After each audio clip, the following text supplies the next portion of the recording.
Allah'ın salamı olsun hidayətə tabi olanlara. Əziz insanlar, Yunus surəsindən 10-cu surədən ayələr çox gözəldir. Bütün Quran bilir onu. Mən də deməkdən doymuram. Ayələrlə, bir neçə ayələrlə qarşınızdayım. İnşallah adda burada olsa da, yəni Yunus surəsində ayələri art-arda oxumuramsa da, bir neçə ayədən xəbərdar olaq, yəni yadımıza salaq, zikr edək inşallah. Bizimlə 7-ci, 8-ci ayələr. Bizimlə qarşılaşacaqlarına ümid etməyənlərin, dünyanı bəyənib ona bel bağlayanların və ayələrimizdən qafil olanların, məhz onların qazandıqları günahlara görə düşəcəkləri yer cəhənnəmdir. Allahımız gönlünə gözəl açıqlayır. Bizimlə qarşılaşacağını, yəni qiyamət günü dirilib huzurunda, Allahın huzurunda duracağına, cəzasına yetişəcəyinə ümid etməyənlər, axirətdən vaz keçərək dünyanı bəyənib ona bel bağlayanların həmçinin və ayələrimizdən Allahımız buyurur ki, qafil olanların məhz onların qazandıqları günahlara görə düşəcəkləri yer cəhənnəmdir. Yəni, qurban olmalar, qiyamət gününə inanmaq lazımdır. Cəzalarımızın, Allah bizə pis olduğumuzun bütün hərəkətlərimizdə cinayətkar olanlar və günahkar ilə, günahkarlar bir növ cinayətkardır da. Günahkarlıqlara görə insanlara Allah cəza verəcəkdir. Buna inanmaq lazımdır və dünyanı bəyənib ona bel bağlamaq, yəni ki, böyük günahlara aparır. Bunlar cəhənnəmlikdir və ayələrdən qafil olanlar. Ayələri oxumayanlar, zikr etməyənlər, ayələrə əsasən yaşamayanlar, qafil olanlar cəhənnəmlikdirlər. Sonra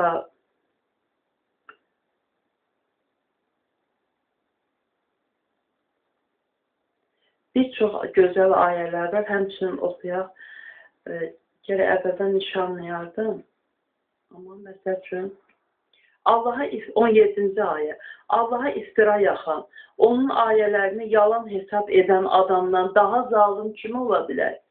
Ən zalım, ən günahkar, Allaha iftira yaxan, Allahın adından söz deyən, heç bir əsası olmadığı halda, yəni Quranda, digər ilahi kitablarda olmadığı halda Allahın adından Allah belə dedi, deyib duran sözünü yerdən adamlar ən günahkarlardır. Allahımız buyurur ki, Allaha iftira yaxan, onun ayələrini yalan hesab edən adamdan daha zalım kim ola bilər? Günahkarlar nizah tapa bilməzlər. Allahı qoyub, onlar Allahın ardınca özlərinə nə bir xeyir, nə də zərər verə bilən bütlərə ibadət edir və bunlar Allah yanında bizdən ötürü şəfaət edənlərdir deyirlər. Deyir, Allaha göylərdə və yerdə bilmədiyi bir şeyi mi xəbər verirsiniz? Allah özünə şərik qoşulan bütlərdən uzaqdır. Bu surəni bayaq oxudum. Çox gözəl, məsəl üçün, İnşallah sizə də qismət olsun, yəni diləyəni Allah verir, oxumaq lazımdır. Allahımız buyurur 23-cü ayədə ki, etdiyiniz zülm, haqsızlıq eləyib, zülm eləyib, yaxud elə etdiyiniz zülm, haqsızlıq, ardını oxuyum, indi bir şeyə təəssüf çəkdim. Allahımız buyurur, haqsızlıq və zülm fani dünya malı kimi öz əleyhinizədir. Fani dünya malı kimi öz əleyhinizədir. Sonra huzurumuza qaytarılacaqsınız. Biz də nə istəklərinizi sizə xəbər verəcək, yəni cəza verəcək. Həqiqətən də zülm edib, haqsızlıq edib, bunu fırıldaqla edib, sonra bilinmədi, mövzusunda, yəni baxımından, yəni ətrafdaşların duymadığını zənn edib, amma Allahın bildiyini xatırlamayan insanlar var ki, özlərini ağıllı hesab edirlər, zülm, haqsızlıq edib, eləsi var, göz görə-görə istədiyi qədər zülm, haqsızlıq edir, eləsi də var, edir, ancaq gizlin edir. Bunlar başa düşmürlər ki, bu zülm, haqsızlıq, fani dünya malı kimi adamın öz əleyhinədir. Dünya malı da necədir? Buradan izah olunur ki, belə deyim ki, fani dünya malı kimi, yəni dünya malı bizim deyil də, onu dünyanı bəyənmək elə bir dünya malını bəyənmək. Bəyənmək olar ya, amma dünya malını qucaqlayıb durmaq, dünyanı bəyənib ona bel bağlamaq, ahirəti xatırlamamaq. Bunlar eyni şeydir ki, yəni ahirəti xatırlamayanlar dünya malını qucaqlayıb durub, yəni Allah yolunda xərclənmirlər. Allah yolunda Allah buyurur, necə xərcləmək lazım. Birinci, evindən başlamalısan, ifrata varmadan. Bu bahalını edin, bu bahalını edin deməklə yox. Norma, yəni orta səviyyədə.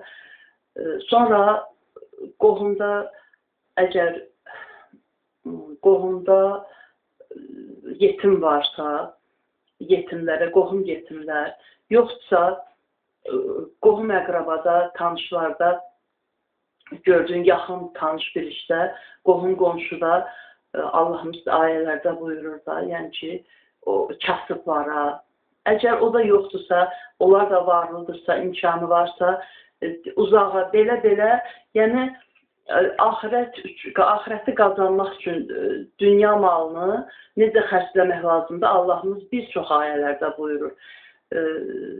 Sonra yeri yıxılmış miskinə, yəni ki, elə adam var, dilənməlidir, ehtiyacı var, amma dilənmir, elə ki, utanır, o elə adamlar. Sonra zəkat yığıb paylayanlar var ki, məsəl üçün, zəkatı yığırlar, onu paylayırlar.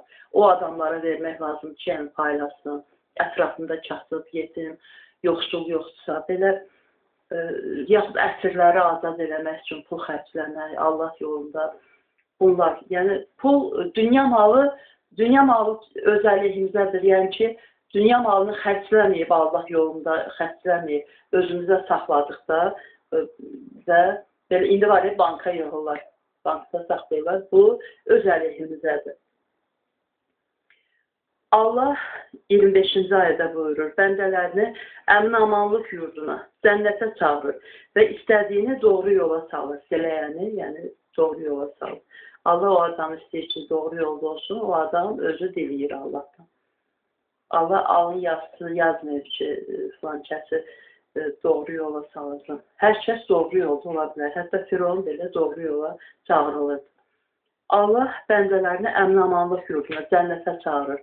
Və belə başa düşürəm ki, yəni Allah, biz elədir ki, bəndələrik, Allahın bəndələrik, biz istəyirik, hamımız istəyirik ki, bizə dəyməsinlər, biz rahat yaşayaq, bizə ağır söz deməsinlər, bizi döyməsinlər, söyməsinlər, bizə işgəncə verməsinlər, düzləyənə əmin-amanlıq olsun da. Onun üçün də başqasını nə arzulayarsan, birinci öz başına gələr, bu var. İkinci, axirət var. Yəni, bu dünyada nələrsə edib, gizli qalır, amma axirətdə hamısı açılacaq. Bu var, unutmayaq. Və Allahımız buyurur ki, cənnət əmin-amanlıq yurdudur. Allah bizə cənnətə, əmin-amanlıq yurduna səsləyir. Və diləyəni doğru yola salır. Doğru yolda olandır ki, cənnətə gedir. Nə qədər əziyyət çəksə də insan, dünya məşəqqət dünyasıdır. Elə bilməyək ki, insanlar təkrar öz elədikləri əməllərə görə cəza çəkir. Xeyr, həm də kafirlər, zülmkarlar var ki, onların, yəni ətrafda elə adamların pisliyinə məruz qalırlar. Elələrdə 100% cənnətə gedirlər. Yəni, öz pisliyinə görə pislik çəkirsə, cəza çəkirsə, bu bambaşqa. Bir də var ki, İmam Hüseyin kimi, Peyğəmbərlər kimi yaxşı adamlardır, amma zülüm görürlər. Belə adamlar bambaşqa. Bu başqa bir hadisələrdir. Bilir yolunda. Sonra Allahımız 29-cu ayədə buyurur ki, hamısı Yunus surəsi. Sizinlə bizə aramızda təkcə Allahın şahid olması yetər. Sizlə də bizim aramızda, sizlə də hər kəsin arasında təkcə Allahın şahid olması yetər. Allahımız buyurur ki, biz sizin bizə ibadət etmədiyinizdən xəbərsiz idik. Bu elə bir ki, elə bilməyin. Biz şəriklər deyəcəklər. Şəriklər, yəni şəriklər hesab etdiyimiz, Allahın şəriyi yoxdur. Ancaq bütləri Allahın şəriyi hesab edirlər. Bütlər o qiyamət günü, haqq hesab çəkilən günü deyəcəklər ki, biz sizin bizə ibadət etməyinizdən xəbərsiz idik. Dilə gəlib deyəcəklər də. Sizinlə hər kəslə digərinin arasında təkcə Allahın şahidliyi yetər. Sonra 32-ci ayədə 31-dən oxuyun, qulaq asın nə gözəldir. De, sizə göydən və yerdən ruzi verir. Kim ruzi verir? Kim? Qulaqlara və gözlərə sahib olan, onları yaradan kimdir? Yəni, qulaqları və gözləri yaradan kimdir? Ölüdən diri, diridən ölü çıxardan kimdir? Hər işi düzüb qoşan, yəni sahmana salan kimdir? Onlar deyəcəklər, Allahdır. Bəs onda Allahdan qorxmursunuz. Allahımız buyurur ki, deyil. Bəs onda Allahdan qorxmursunuz. Hər kəs bilir ki, adamı yaradan da Allahdır, ruzi verən də Allahdır. Və oğurluq ruziləri Allah verilir. Yəni, kimsə büdcədən ya hardansa, kiminsə büdcəsindən oğurluyor. Belə adamlardan söhbət getmir. Ölüdən diri çıxardır Allah, diridən ölü çıxardır. Yəni, hər işi sahmanı salan Allahdır. Bizə gələn bütün xeyirlər, bütün yaxşılıqlar Allahdandır, başqa ayədə. Və buyurur ki, bəs onda Allahdan qorxmursunuz, Allahımız buyurur. Deyir, mən də deyirəm, bəs onda Allahdan qorxmursunuz. O sizin həqiqi Rəbbiniz olan Allahdır. Artıq haqdan sonra zəlalətdən başqa nə qalır? Haqdan sonra zəlalətdən başqa nə qalır? Belə isə haqdan necə döndərilirsiniz? Fasiqlərin iman gətirməyəcəkləri barədə Rəbbinin, yəni Allahın itaətindən çıxmış, yəni fasiqlərin iman gətirməyəcəkləri barədə Rəbbinin sözü, hökmü belə gəlsək oldu. Yəni onlar, fasiqlər iman gətirmədikləri üçün Rəbbinin hökmü cəzası onlara belə vacib oldu. Yəni, oxuyaq ardında deyil. Allaha qoşduğunuz şəriklər içərisində məxluqu insanları möhtəzdə yazır. Məxluqu yoxdan yaradan. Sonra onu qiyamət günü haqq hesab üçün yenidən, yəni öldükdən sonra yenidən həyata qaytara bilən bir kəs varmı? Qoşduğunuz şəriklər içərisində. Ey ya İmam Hüseyin deyən, ey ya Əli deyən, ey ya İsa deyənlər. Nə bilim, baxı, Allahdan başqa, onlar özləri ölürlər. Şəhid olurlar, bilirik.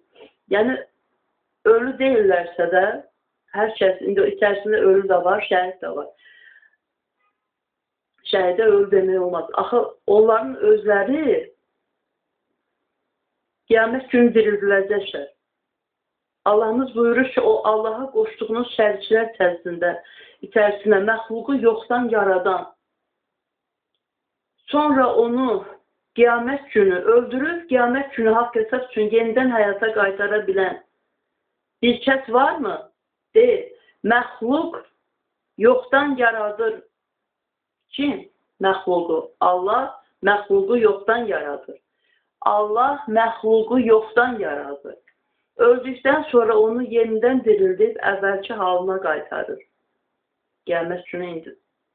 Belə bax, bədənimizlə, ruhumuzla da Allahın huzurunda duracaq. Elə isə haqdan necə döndərilirsiniz? De, mən də deyirəm, Allahımız buyurur, de. Şərikləriniz içərisində insanları haqq yola yönəldə bilən bir kimsə varmı? De, Allah insanları haqq yola yönəldir. İnsanları möhtəzədədir, cinlərdir, ayətdə Quran. Allah haqq yola yönəldir. Belə olduqda doğru yola yönəldən kəs. Yəni Allah arxasınca gedilməyə daha çox layiqdir.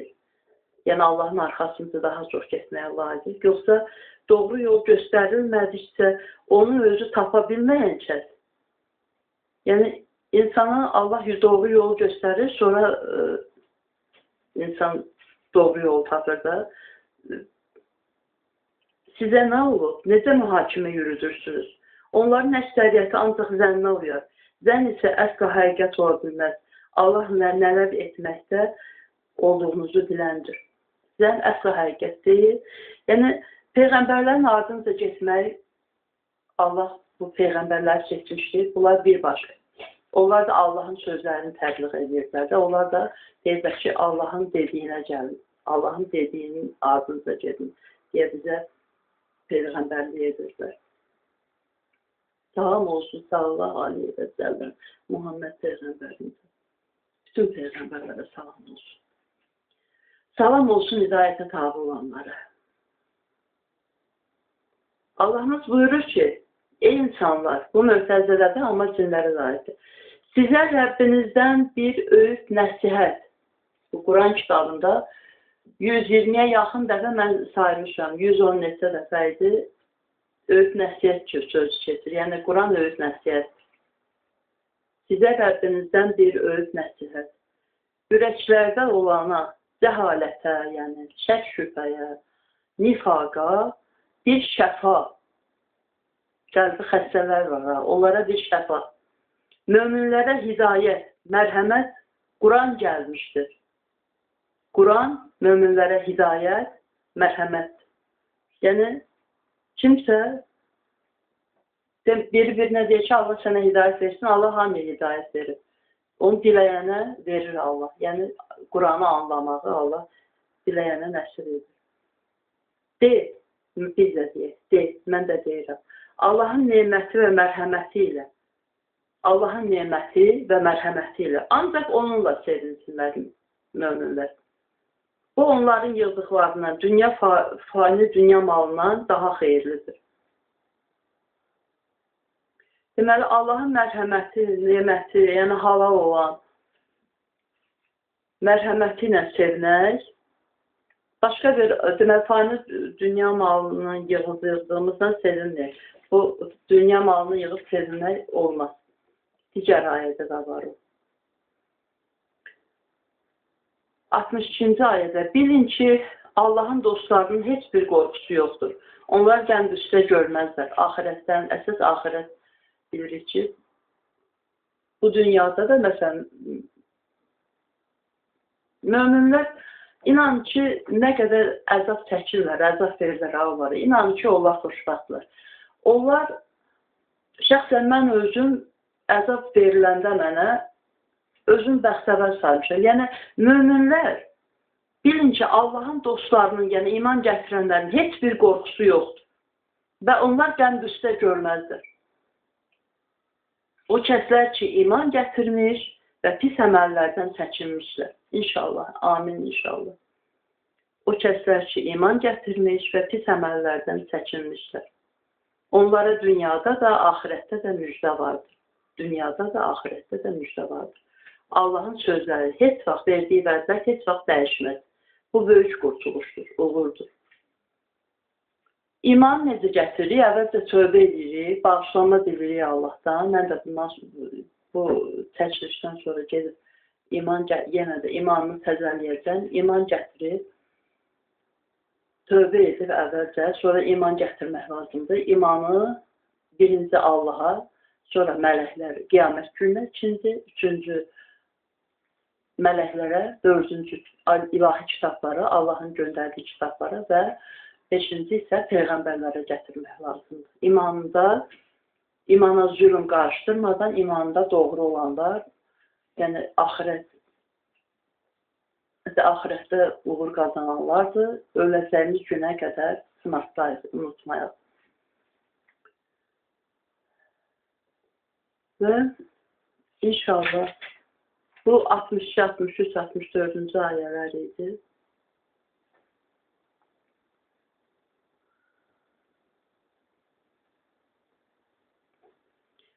95-ci ayədə Allahımız buyurur ki, o 96-ını da oxuyun. Allahın ayələrini təkzib edənlərdən də olma. Yoxsa ziyanı uğrayanlardan olarsan. Həqiqətən, əleyhinə sənin Rəbbinin sözü gerçəkləşmiş olanlar iman gətirməzlər.